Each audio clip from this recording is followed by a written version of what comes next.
Welcome to the podcast, Kill Complacency. Here we inspire intentional living by motivating others to handle hard better. And here's your host, Marty Hofmann.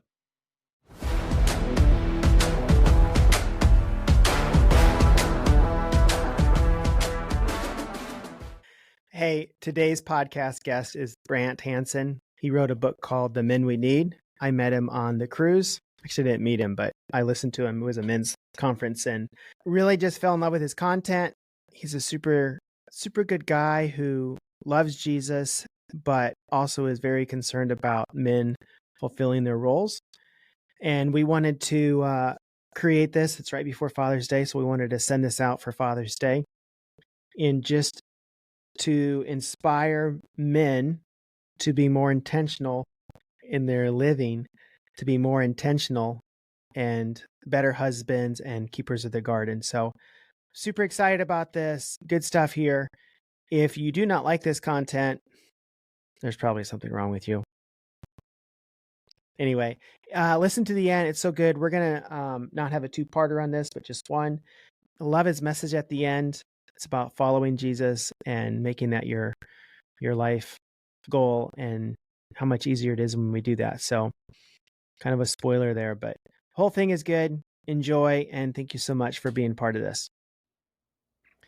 So today's guest I'm super excited about is Brant Hansen. Met him. I didn't really meet him, but I heard him speak on the cruise we did, Family Life, Love Like You Mean It cruise. And immediately downloaded his book, started it, and ordered 3 copies to be delivered from Amazon before I got home. And the message is really good. The book is called The Men We Need, and I think it's really pivotal right now. It's around Father's Day that we are doing this podcast. So, Brant, you start the book kind of talking about being keepers of the garden. Yeah. Can we kind of start there? I feel like that's kind of like the foundation, totally. Right? It is. And so this is really needed. I felt like guys don't really know what we're aiming at. I mean, even like in church culture stuff, they'll be like, well, we need to be men of God, stand up and be men. But we're not like saying, well, what does that mean? Yeah. Like, unless you have some sort of an idea. It's interesting too. I'll bring this up because I just read this yesterday. Do you know who Andrew Tate is? Andrew Tate. No, I don't. Okay, that's probably just as well, but he literally is, at times, has been the most Googled person on earth. Okay. And he is huge on social media. He is a Muslim convert. He was a kickboxing guy, professional. And he is all about women having children all over the place, fast cars, just being rich and being an alpha and blah, blah, blah.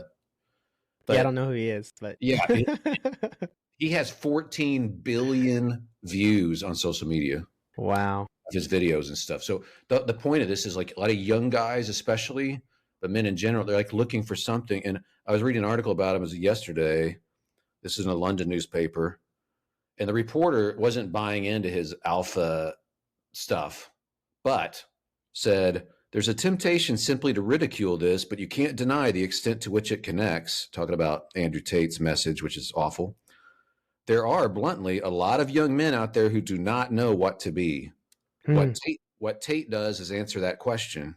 And you might not like his answer, but at least he has one. I'm like, exactly. Like, so what is the actual thing? What's the masculine thing? What's great about masculinity? It's actually life-giving to people. Like, what are we actually made for? Yeah. So that's what I was taking a shot at in this book. Instead of just deconstructing, don't do this, don't do that. Like, what is it? And I think the sweet spot for us is the job that Adam was given in the garden. Yeah. Which is keeper of the garden. This is it specifically was given to Adam in Genesis. And I think that's it. I think that's the thing to shoot for, because it winds up being wonderful for everybody around us too. Yeah, and you make a point in the book, when Eve took the fruit, Adam was right there by her side. He wasn't, as we're often perceive as younger. I mean, you talk about it. You had this idea when you were a kid that he was away somewhere, but he wasn't. He was right there Doing and nothing. doing nothing. Right. Doing nothing. Doing absolutely nothing. So that's the thing. Like, I always did think that Adam was a mile away working or doing something, but he wasn't. He was right there with her, just being completely passive. And he's supposed to protect this woman and this place from intruders. And here is a liar who's come into the garden, and he's just letting him lie and fooling Eve and him. Yeah. And so he failed as keeper of the garden, and destruction results. Like, so I try to flesh that out too for guys too. It's like when I'm talking about being a keeper of the garden, this is a wild place that he's making order out of, that Adam is charged with doing. And both he and Eve are given dominion over everything. This isn't about men being superior over women at all. But this is about a specific role that we're equipped for. And it's not just physical defense, but it's also like, if you're creating a space where species can flourish that couldn't out in the wilderness, like you're letting like vulnerable people in your life get to flourish because you're there. Yes. Like, you are a bringer of security into people's lives, not insecurity. Yes. So people who are vulnerable get to thrive because of you. I think that's really awesome, and a great way to understand what's truly masculine and what isn't. Because when you do understand that this is the rubric for talking about masculinity, you can look at a guy like a Hugh Hefner back in the day or Andrew Tate now and go, actually, there's some of the least masculine people on the planet. Yeah. They don't protect people, they exploit them, the vulnerable. Yeah. Like, so once we get this through our heads, like, a lot of our decisions can be made based on this, and it winds up being, again, awesome news for the people around us. Yeah, and I know that you have. How is this book different from your book to young men? Is it very much? Oh, not much. So I followed up this book, The Young Men We Need, is what it's called. So it's The Men We Need, and then The Young Men We Need. All I did was shorten the chapters. Okay. I took out some of the chapters that I thought wouldn't be as relevant to somebody who might be 15 or 19 or 14, but it's still the same concept. Yeah. I'm still trying to give them a picture of what it means to be a keeper of the garden, and then why. I'm making this very clear in both versions. Like, women are very attracted to this. Oh, for sure. Yeah, when we're bringers of security and not insecurity. So we're not preying on women. We're not making them feel insecure by being sarcastic or put downs or leering or whatever it is. But it's like, when we actually make them feel more secure because we're around, that's golden. So I do make that point in The Young Men We Need too, just to get their attention. Like, this may point you to something that's deeply true about us. You have a line in your book. You say something like, you know, our idea of masculinity, big muscles, good looks, you know, these different things that we think we need to have to be a man. You make a point in the book that those can actually become a threat to our loved one. If we are not keepers of the garden, if our eyes, you know, stray, and if our actions say something different, then actually those attributes that we call manly actually become, you know, a threat to her, right? Yeah. So this can work against you. And there's a flip side, really good news to this about why you don't have to have all that stuff. Like, if you do, great. If you're in great shape, you're really handsome, and you've got a gigantic truck, and you've got great tats and stuff, that's awesome. However, that's not the fruit. That's not the stuff of masculinity, really. Yeah. It's slapping. So a young girl, say in high school, will look at the quarterback on the football team or a linebacker and say, well, he's big and strong. He's athletic. He's smart. Wow, that's attractive. She's picking up on cues that would say he could defend her if he needed to. He could be a good provider. But those are really baseline cues, and they can be very foolish. So then they marry that guy. Maybe they're 25, and he is all about his body and building his body and flirting with other women. Yeah. Well, okay, so now she'll resent his muscles because he's not bringing security. He's bringing insecurity. Like she may resent you. Maybe you're a great hunter and fisherman, and at first it's like that's really cool, but now that's all you're about, and you actually don't care about her, or you Hmm. put her down. Well, now she doesn't like that at all. She's not attracted to that. Yeah. It's a threat. Conversely, and this is the best part, if you're not all that stuff, but you still are actively making people around you secure because you're there, the vulnerable, Hmm. and people in your home and your sphere of influence, that's your garden. Yeah. Like your wife may be very attracted to you whether you are jacked or not because of who you are. I remember I can tell myself a little bit here. I can be the kind of guy that likes to get the reaction. And and with that, my driving with my wife, I would just say drives her nuts, or drives her crazy, I should say. But I remember years ago, she rode with my brother-in-law and she said, I felt so safe with him. Hmm. And to your point, you know, we think manliness is maybe going fast or whatever, but it's not. It's making her feel secure in the car. Yep. So that she feels safe. And I mean, she never said she was attracted to Kenny or anything, but Yeah. I remember it very vividly, like, oh man, like here I'm trying to get these selfish reactions all the time, but what she really wants is to feel safe and secure. Totally. And so So, much of that, it can be driving. That's a great example, but so much of this is driven by words. mm, Words are huge. We do not respect just how big this is in any relationship. I mean, words are obviously huge to God. Jesus is the word. Like yeah, God spoke words and the universe came into existence. Like, yeah, but like just even the slightest little put down of mm, my wife makes her feel insecure. And I could use my words to build her up. Or mm-hmm. lack of words, lack of building up, like that can be a major cause of insecurity. And so I tell this story, and I mentioned this on the cruise when I was talking too, but it's in the book. I was quoting another book, but a guy was writing about how he used to pat himself on the back because he'd be like, well, if somebody invaded my house, you know, I would get out my shotgun and no one's going to mess with my wife. I'm not going to put up with any intruders in Mm-hmm. my home hurting and then he realized, wait a second, that actually doesn't happen very often.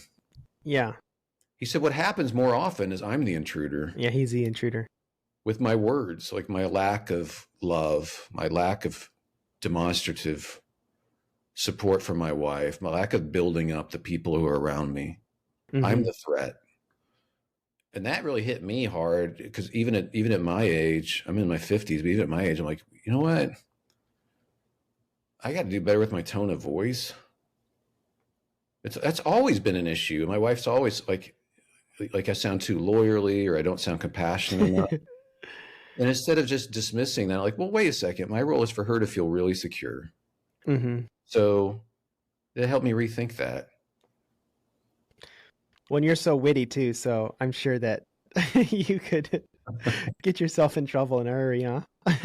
Yeah. So that's just it. Like maybe you do have a barbed sense of humor. And I'm telling you what, this whole model of thinking through the keeper of the garden thing has really helped me because you're able now to realize how I should behave. Mm-hmm. It helps you sort through a lot of this stuff. Like, well, why is this bad? Like, why? Oh, because it brings insecurity into this garden instead of security. Or even like child discipline. Like we know that if you don't discipline consistently and lovingly, children feel more insecure. Mm-hmm. Well, so I need to be Yeah, they like consistent. to know their boundaries. Yeah. Yeah. And it's not out of anger. It's just out Yeah. of, I know like how to be your dad. Well, that's now I'm being a good keeper of the garden because you're bringing security in by being actively involved instead of passively like Adam. Yeah.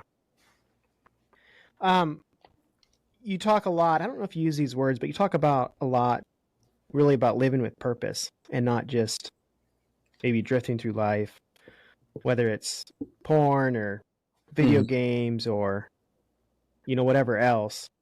Yeah. Um, Yeah. how do we capture that with with young men or old men or men in general? How do we help them live with more purpose? Well, I think there's a couple of things that don't get talked about very often. A few things. Number one, it's not going to be out of guilting people. Mm-hmm. Like, you should stop it. Well, look, most people don't want to be addicted to pornography. They don't want Sure. that. Their will isn't strong enough, though.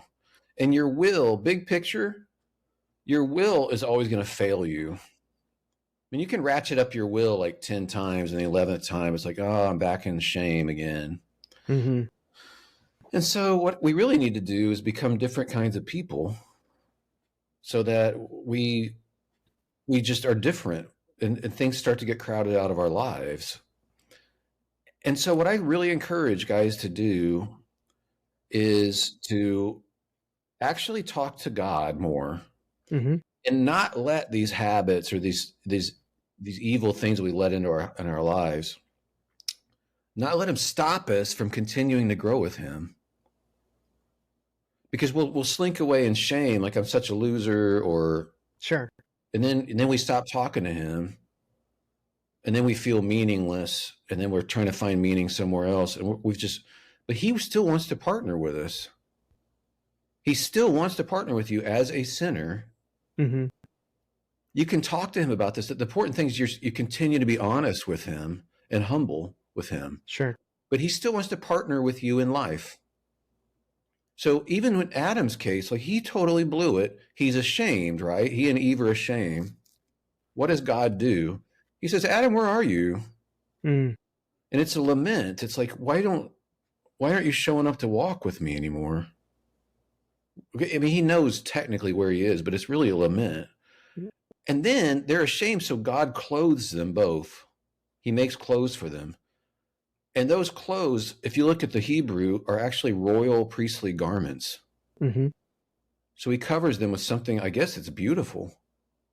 And the third thing he does is he goes with them outside the garden. He doesn't kick them out and then abandon them.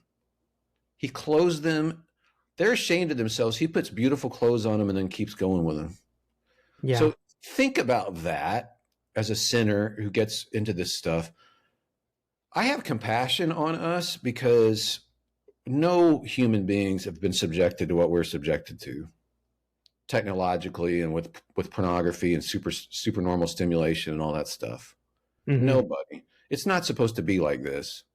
So we could just tell people, hey, stop it. But another practical thing is a lot of this stuff just comes down to schedule, I've realized. So it's a matter of have the intention to restructure your days in a certain way, so you're around people more, you're more involved with stuff, you've got more momentum in other areas. That alone will take a huge dent out of this problem. Huge. I really liked your story too of your the young men. Oh yeah, on the mission trip. Yeah, and it was the same thing. Like, their environment changed. Yeah, and their schedule changed, and as a result, their struggle with lust was absent. And so this was on a trip too. There were cute girls in the high school group. We took them all to build a house in the desert in Mexico or whatever. Mm-hmm. So it's a week of really hard work. It's really hot, but they're working together. And we had, worship time in the evening and talking and laughing and a lot of goofing off, a lot of hard work, a lot of togetherness. And at the end of the week, I wasn't even thinking about it that much myself, but I was like, hey, has lust been a big thing for you guys this week? And they laughed. They're like, oh my gosh, we haven't even thought about this. We didn't have media. We didn't have anything and we're together all the time. Like, they didn't just become automatically better moral people. Mm-hmm. It's like their schedule changed and they were filled with purpose and like they had momentum going and like this. Our culture is so isolated, and then we've got this technology that goes everywhere. And it's like, this is really hard. And I think rather than just saying, stop it, which we should, don't get me wrong, all of us, it's evil and it exploits people. Mm-hmm. But understand, okay, we're up against it here. How do we become different kinds of people? And we can do that by continuing to pursue God and talking with him daily, continuing to partner with him in life. And I make this a point because I want anybody who's listening to this to know this. All prayer is you and God talking about what you are doing together in life. Mm-hmm. That's it. You can lay it out there. Your hopes, dreams, concerns. If you're like, my brain always drifts off when I'm praying to something else. Okay, fine. Take whatever it is that you drifted off to, fold that back into your prayer, because apparently that's something that matters a lot. Yeah. You're distracted by something. You can bring that into your prayer. Just keep pursuing it. What happens is you wind up growing up, and your desires start to change. Yeah. Going back to prayer, growing up, my dad, he would always take as when we had landlines, Yeah. he would take the phone off the cord, and that's how we would pray at night a lot of times. Huh. And it made it a conversation. It was, hey, God, yeah. Here's how my day went, Huh. That's kind of genius. And it was, because it totally changed it from this ask, conversation to just because naturally when you got the phone to your ear, it naturally changed us to try to have that conversation. So I think it's really good what you said. Like, man, just keep talking, even if it's that rabbit trail, or even if it's how you struggle, have the conversation. Talk about it. So this is, again, you become a different sort of person. So that things become second nature to you that weren't before. Mm-hmm. You begin to react differently. I liken it to practicing free throws. Okay. Like, so why do you practice 10,000 free throws or whatever during the course of the season? So that when there's 2 seconds left and the game's on the line and there's this huge crowd, you don't have to think about it. Yeah. It's second nature because you've practiced it. So whereas pre all that practice, you wouldn't have been able to do that. Yeah, but now you're a different kind of person because you've been doing this thing over time. And I'm telling you, like, memorizing scripture, actually talking to God, that's the kind of stuff that it changes you so that you react differently to things. Your desires change. And even in the moment, you won't get as angry about stuff. Mm-hmm. You're pretty unflappable. You're pretty cool about things because you're a different kind of person now because you've been doing this other stuff. So, yeah. How about video games? I feel like that's a big one. They're awesome. And that's kind of the problem. That's kind of the problem. They're too awesome, literally. And I say that again, I love video games. It's not an indictment. Some are actually horrible, but most of them are pretty benign. The problem is they're so good. They're so fun. They're so good to play that they can give you dopamine hits that real life can't quite deliver. Yeah. That's the problem. So you don't level the fake. up. Yeah, it's fake. You didn't do anything, but you got the dopamine hits like you did. Like you really leveled up at something. If you get a job stocking shelves at 16 years old, you're not going to level up every couple hours. Not at all. Right. So the games, if that becomes your way of life, it's going to steal life from you. Mm-hmm. You're going to feel ennui or malaise or any number of French things. Like you're going to feel meaninglessness. And it's because you're doing meaningless things. But in the moment, it feels like it's something, but it's not. And I think that part of the problem, too, is that meaninglessness drags us back down to more meaningless, right? Absolutely. It often compounds on itself. Yeah. And so same thing with pornography. Because it's meaningless, it gives you the dopamine hit or whatever, but because it's meaningless, you wind up being surly and just kind of without energy. Mm-hmm. And I bring that up because I do mention this in the book. Like there's researchers, there's a guy on YouTube doing a TED talk about it.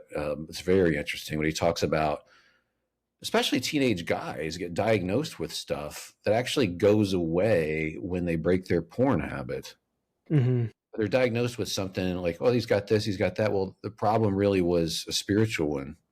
Mm-hmm. And being addicted to something that delivers all this fake dopamine, and then real life can't deal with it. So you're extra surly and your attention span isn't as good. You're not as confident as you should be. The good news about that is that all can change. Yeah. It's really a wonderful change that can happen in our personalities. Dallas Willard talks about our personalities being renovated. Mm, And I love that image. Like that's what God wants to do, is renovate our inside out. But that's gonna again come from trusting him, spending time with him. I for am sure. big on memorizing scripture. I'm not the best at it, but I think that's the most punk rock thing you can do, because nobody can take it from you, and you Hmm. can rehearse it no matter where you are. You can remind yourself of what's true in a world of constant lies. Like I just think it's a huge. Plus, Jesus had it all memorized, and I think that's a good example. Yeah. It's something that takes hard work too, and It does. time, It you know? gets easier. Did I show you guys that app I use on the cruise? No, Okay, what app do so you it's use? called the. I should get a cut from this, but I don't. It's the Bible Memory app. It's what it's called. Bible So Memory app. it gives you points, and it's an easy interface for memorizing scripture. And there's actually a big scoreboard. So Oh, I'm all I'm about like, scoreboards. right. So I'm like ranked number 12,100, but I could see I just leaped over Edna and Genevieve, Oh, wow. Steve. Like I could. So The Bible Memory app. Bible Memory app, and that's really helped me. It's a silly thing, but it's like it's just points. I can't even redeem them for Dave and Buster's prizes or anything. That's like, but it works. And having that stuff at your fingertips, where you can just be walking your dog or doing whatever, Yeah. and going back over what you know to be true. That changes you, Hmm. because you're paying attention to what's true, and your Yeah. attention. That's another thing I say in the book. Your attention is everything. Mm. What you pay attention to determines who you're becoming. So highly recommend that. That app kind of reminds me of I do a lot of running, and I have Yeah. this Garmin watch, and I love it because it tracks everything, Yeah. and I can seriously, you go after these stupid badges that Yeah. really mean nothing, but Right. But it works. but it's like, oh, I'm gonna get that badge, and that Yeah. means I'm gonna go walk 3 miles this weekend with my wife, and it's a good thing. Like, and Brant, I've done that. Like, I'm like, hey Ginger, like, there's this badge this weekend. It's a 3 mile walk. You want to go for a walk? And so, I mean, it's like good because she's all for that. But it's a stupid app, but it makes it good. It totally works. It's awesome. So I remember being a kid, we had vacation Bible school because I grew up in churches and stuff. And they would they'd have teams of the kids divided up, and each day we get points for memorizing scripture. And there were Mm-hmm. cars up on the wall, and they'd move the car according to the points that we got, so we could see these cars racing. Man, that worked.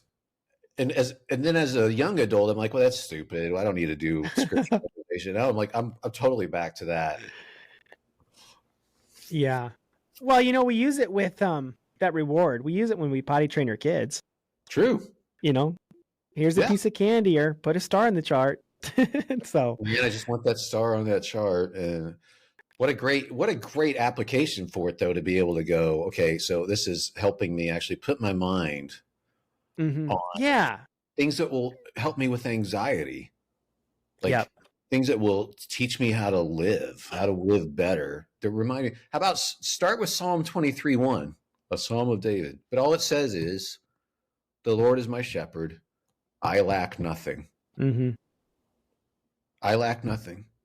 I have what I need because He's my shepherd. For today, I may be nervous about something. Nope, I don't lack anything because of who He is. I have everything I need." Mm-hmm.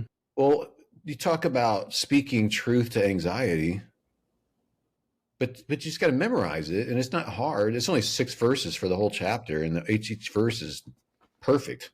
Mm-hmm. So yeah, That's so good. So I love how they use our natural tendencies of rewards to get us. well, you know what? Like It's good. There's rewards in Scripture. Jesus talks about it all the time. Like, Yeah. You will be rewarded for certain Mm-hmm. things. So, like, yeah, I guess we are kind of reward oriented and some not. Well, and that to the point about video games. I mean, that's a lot of it with video games, Yes. and the dopamine hit is, you got to the next level, you got X amount of points, you're Yes. whatever. You know- I mean, that's That's what it is. You know why, too. You think about video games, a lot of them are actually just simulated work. Yep. And it's Well, like, we're going to get that way more and more, aren't we?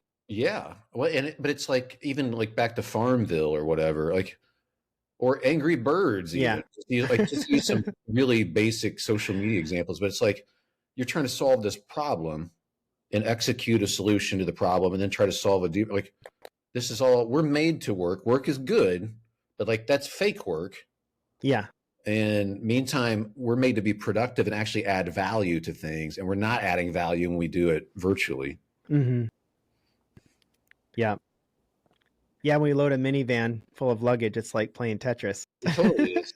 100%. Even like first person shooters and stuff, like trying to rid this level of this, and then I'll go to the next level and solve that problem using these tools. Like, it's still like we have this desire to accomplish something. Yeah. I think the way evil works, like it's right out of like the demonic playbook, is to take what we have that's good and make it worthless. Yep. And I think this is a good example of it. So that's why, even though the content of it may not be so bad, we can see why it's so addictive for so many people. And instead of having real purpose in life, that's what's sad about it. And I'm not saying never play video games. I never say that.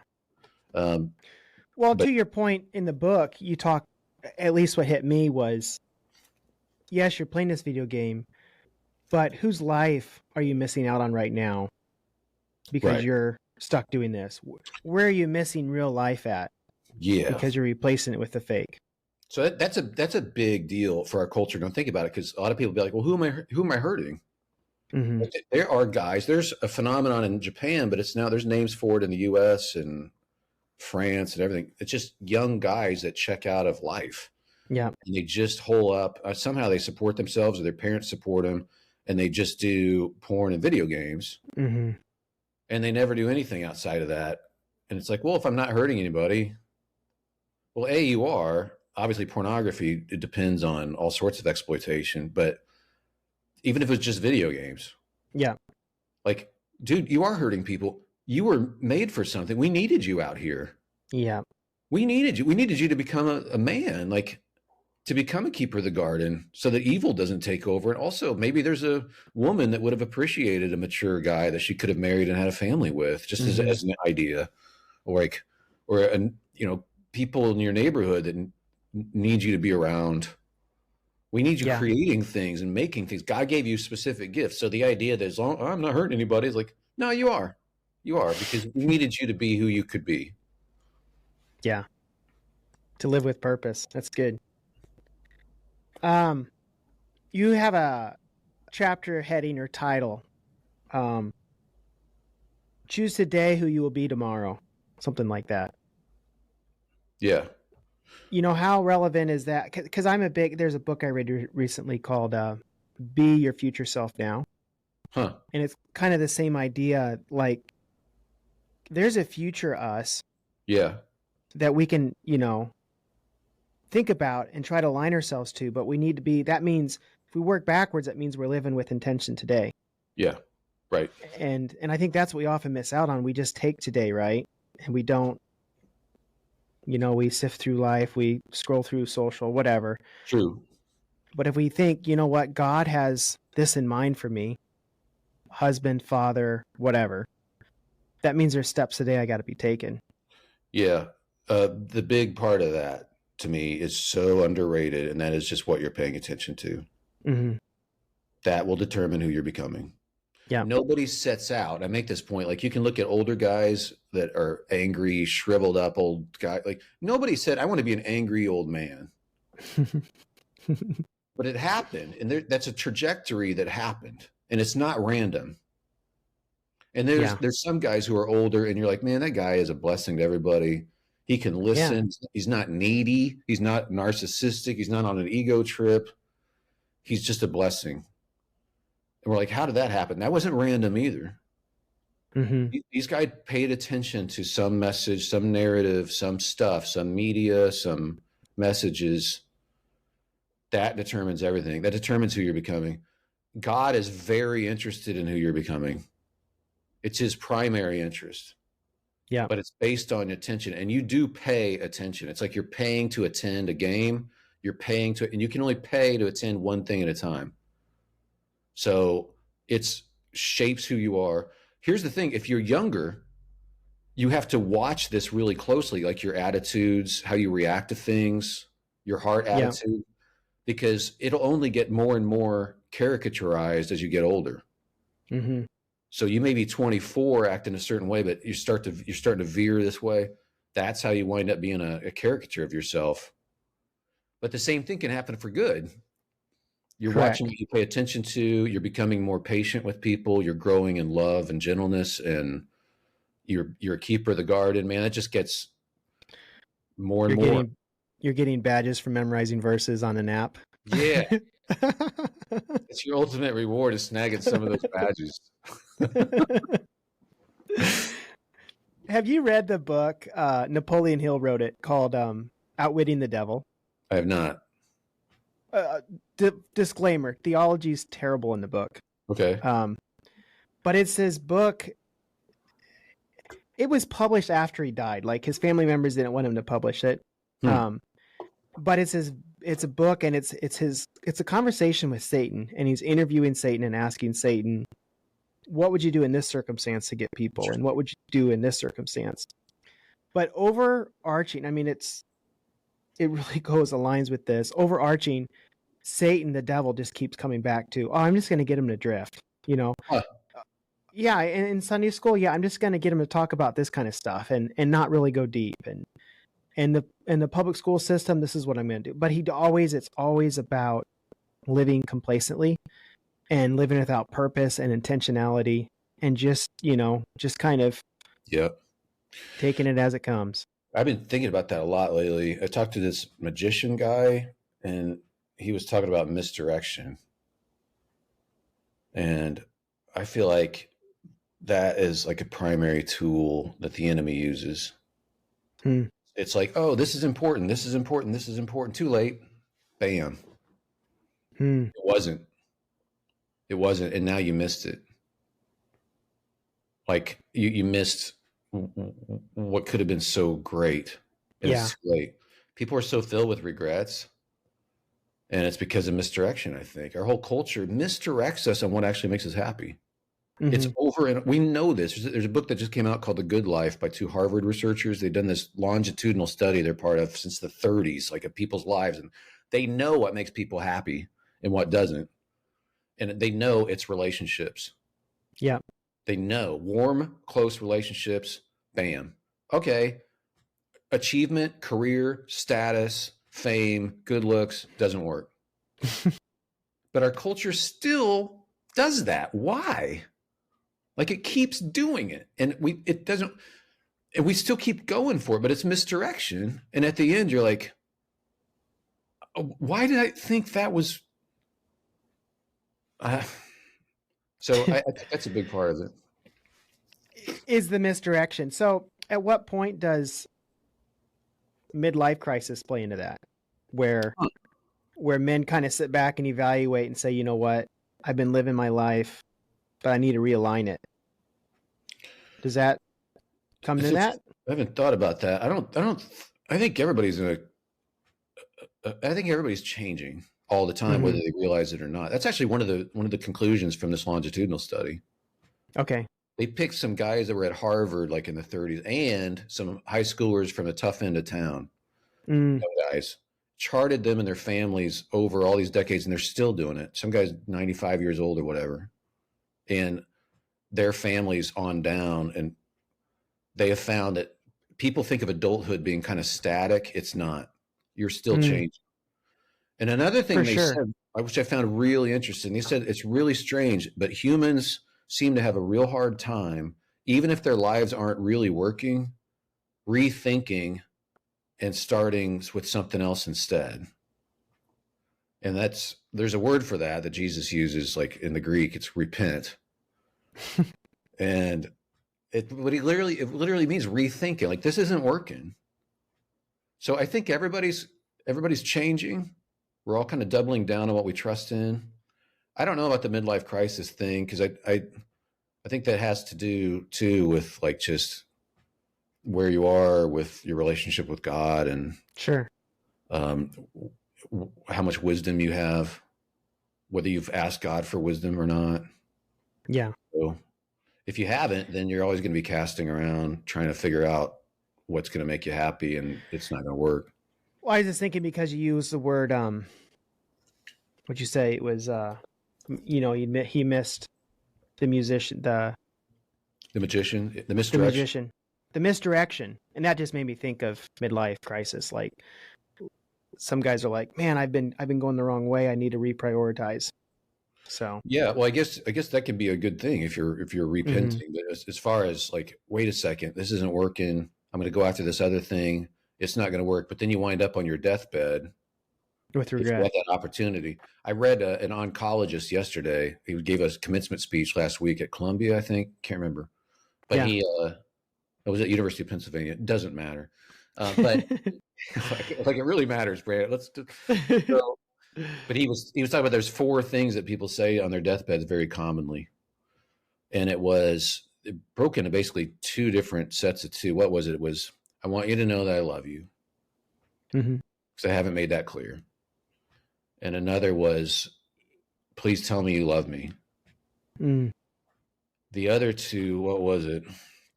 Oh, it was, will you forgive me? Mm. And the other one, the last one was, he says these 4 things come up all the time. The last one was, I want you to know that I forgive you. Mm. So Isn't it's love and forgiveness. Yeah. It's like, do you love me? I love it. Things that haven't been said. But when it all comes down to, like, it's not That's all that like, matters. oh, hey, make sure you sell the house for X amount. It's not about my career. Wow, I had a good career, or wow, I had a bad career. Like, it's down to this need for reconciliation, Mm-hmm. and to know and be known. Well, that can start now. You don't have to wait to your deathbed. It's an idea. Yeah. It's so good. Maybe you don't ever address this, but I kind of want to get your take on it. Sure. Well, I think I know your take on it. But yesterday, I was, my wife and I are part of a pro-life clinic here, and I was talking to the director, and she said, our marketing has always been to women and trying to make them more resilient, more aware of their choices and their baby. Mm-hmm. She said, but I've been thinking about it, and I think we need to go after the men now. And I said, man, I think you're right. Like I just read this book, and it's all about men stepping up. In regards to abortion, what part, Brant, do you think men play into that if they were keepers of the garden? I mean, obviously, there's all kinds of things here, because their pants would stay on, first of all. Mm-hmm. Right. Right. But do we need to... Well, okay. Does Linda need to be directing that more toward men, and men being men? And she's right on the whole, I think. I don't know about her role in that. And here's what I mean. I think our whole culture should stigmatize creating children you don't take responsibility for. Yeah. I mean, that should just, of all the things, we have stigmas on things all the time, and we do it to get less of it, right? You could subsidize something to get more of it, but you could stigmatize it, and people will stop doing it. And there's a lot of things we stigmatize that are great. Like, I'm a fan of English Premier League football. Like, they stigmatize anybody who says something that could be possibly racist from the crowd. I mean, that person gets arrested or whatever, but everybody they'll boo them. Like, they don't want to have anything to do with it. No room for racism, it says everywhere. Well, that's good to stigmatize that. So stigmatizing having children, like guys not taking responsibility for their kids, should be a huge stigma. Like, you are not a man. That is the unmanliest thing you can do. And then we get a lot less of it. For some reason, I think it's evil that we don't stigmatize that. I'm not talking about hating people, I'm talking about stigmatizing behaviors that victimize people. So I think that needs to be in the cultural stew, loud and clear. And then that becomes more natural. Mm-hmm. You're right about the genesis of it too, because again, if you understand that we're supposed to be keepers of the garden, like, and that's the cultural expectation for a man. That's what makes a man a man. Well, then you don't have sex with somebody who's not your Yeah. wife, because you're using her. You're not protecting her. Like, if you were going to protect her, you would commit with your Correct. with your spirit, like you are with your body. Correct. But you're not. You're just, it's all about you. So you're not being a keeper of the garden. So I think having that understanding would really help a lot. I know where she's coming from. I don't know if in her position that can happen. I don't know that it can, but it was like a light bulb moment, because she's been doing it for 30 years. Yeah. And, she has these phone conversations with these young women. And that's what she said. I realized over the weekend, she said I had several calls from teenage boys. And I realized that maybe we need to be directing this to young men, because a lot of times she says she'll hear from the ladies in the group that, well, I'm doing this because my boyfriend or whatever doesn't want this. So, yeah, right. But I was thinking about it in regards to this podcast coming, like, man, we really need, the men, this is the kind of men we need to step up. So if we could have and this how many culture, problems would get fixed. Yes, right. I talk about that. I think it was it in that book. I can't remember. I think it was. I talked about if we actually just obeyed God in that one area of sexuality. It sounds crazy, right? Like, it's so out of step. The biblical idea of sex is only between a man and a woman and in a marriage. Well, okay, but do the thought experiment. Like, what if we did that? It'd be huge. Domino effect. There wouldn't be a need for a Me Too movement. Mm-hmm. There wouldn't be incest. There wouldn't be sexual abuse of kids. There wouldn't be human trafficking. Would be no more. There wouldn't be tens, hundreds of millions of STDs, some of which kill people. There wouldn't be the mass exploitation of women and children in pornography. I mean, just down the line, like, what would that look like? I don't think God's stupid. Actually, I think we're stupid. Agreed. Yeah, and we're like, let's go back. We know better. Like, yeah, we've created all of this, and we have to live with it. But I do think the idea of having a cultural expectation of masculinity that's modeled along the lines of what I'm talking about, it doesn't have to be my book, but along those lines, would be a huge, huge win for everyone in our culture. Everybody. Yeah. Well, and that's why I mean, on stage, I mean, I was like, I got to get this book into my friend's hands. Yeah. And my son's hands and my son-in-law's hands. Like, this is what we need. Right. And they can do it. That's the thing. You can't, they don't have to be, it's not about being outdoorsy guy. You can be if you want, but this is for any guy. Yeah. You can use whatever you have. I'm a words guy. I'm not good at outdoorsy stuff, but I can use my words to protect the innocent. And I do. Like, so that's very fulfilling. Well, and we can. I mean, that's, I guess, would be another thing I would say is, are you the exception to this manly man that God's called us to be, or is this something anyone can do? Anybody can do it. Yeah. Every single guy can do this. And there's something deep within us, I think, that resonates with it too. Once we understand it, we're like, there you go. That's what I'm supposed to do. It's good. Well, and that's why, to your point, you know, the two stories I remember, the brother and sister from Wyoming, the boy steps up. Yeah. And then the other one, I think it's in a different country, where he's scaling the wall to get the kid. Yeah. Like we all understand that as the most authentic view of masculinity. Yes. Like, we get it in our core. Like, there's no doubt. So I agree. Like, we know. And there'll be people that are like, well, women could do that stuff too. And they can't. It's just that we're made for it. Like, we're especially attuned for this purpose. Yeah. And it's like having a certain kind of car that can tow another one. Like there's some cars that can still tow, but it's like that's not they're made for something else. Like they can still do it, but like this just resonates with us because it's like, yes, I get it. I can do that. I like your towing illustration. One time I towed my buddy with a little Nissan little like S10. And it was I got it done, but it was not right. His was a bigger car and Right. yeah, like You can do it, but we did it, but it was not yeah. not good. Right. That's great. Brant, what's the most influential book? Maybe it's the Bible. I mean, maybe it's the Bible and well, besides the Bible, like I'd say recently I would have to, I mean, I want to say Tolkien or C.S. Lewis or Chesterton or something. And they've been really influential for me, but Dallas Willard, a book called The Divine Conspiracy, and another book called The Great Omission,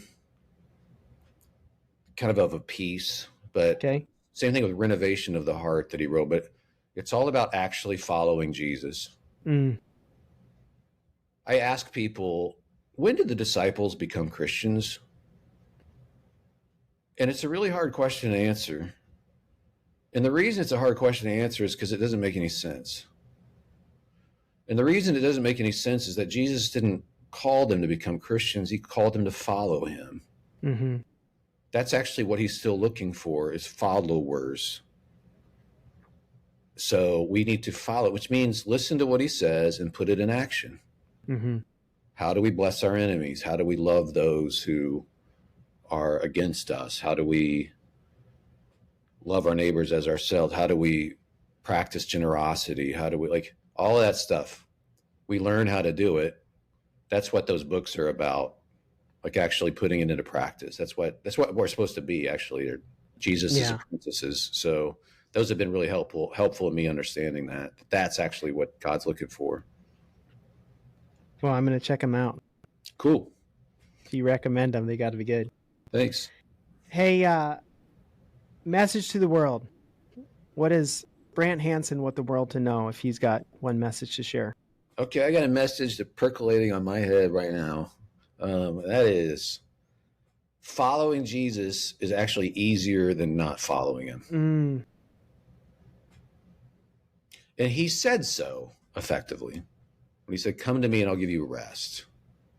My burden is light. My yoke is easy. He literally is giving us a way to live that's actually easier. And here's what I mean by that. You'll be like, it can't possibly be, but it is. Forgiving people is hard, for instance. But what's harder is living a life of unforgiveness and bitterness. Mm-hmm. That's way harder. Trusting God, that can be a challenge. You know what's harder?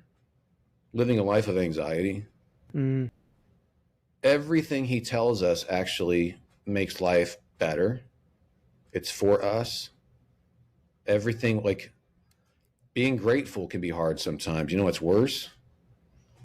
Being resentful and bitter, and again, anxious because you're not great. Like gratitude chases out anger and anxiety. His entire way of living is better. Mm-hmm. And he said so. So I would like the whole world to know that. Like, he's not just the guy who died on the cross for our sins, God incarnate. He is that.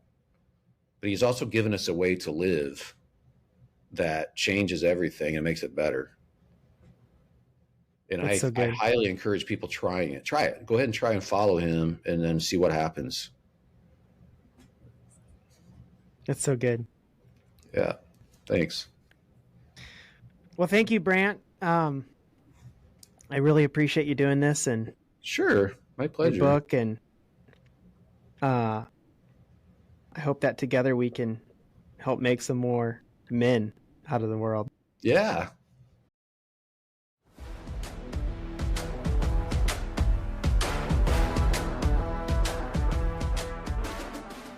Hey, just wanted to thank you guys for listening to the end. In closing, I just wanted to add that if this message resonates with you, if it aligns with your values, and something in it today triggered something, then you can also look me up on Facebook, LinkedIn, Instagram, YouTube. We are really trying to help people live more intentional lives to kill the complacency with which they have subscribed to. I know there's many ways which I get sucked in all the time. So if this is beneficial, follow me there, spread the message, share. And if you want to wear a billboard of a message of kill complacency or live intentionally, then check out my merch store in show notes as well. But it's www.mindsetshop.com. Mindset is with an X, so it's MINDXET shop, SHOP.com, mindsetshop.com. Check it out. Thank you guys so much, and have a great one.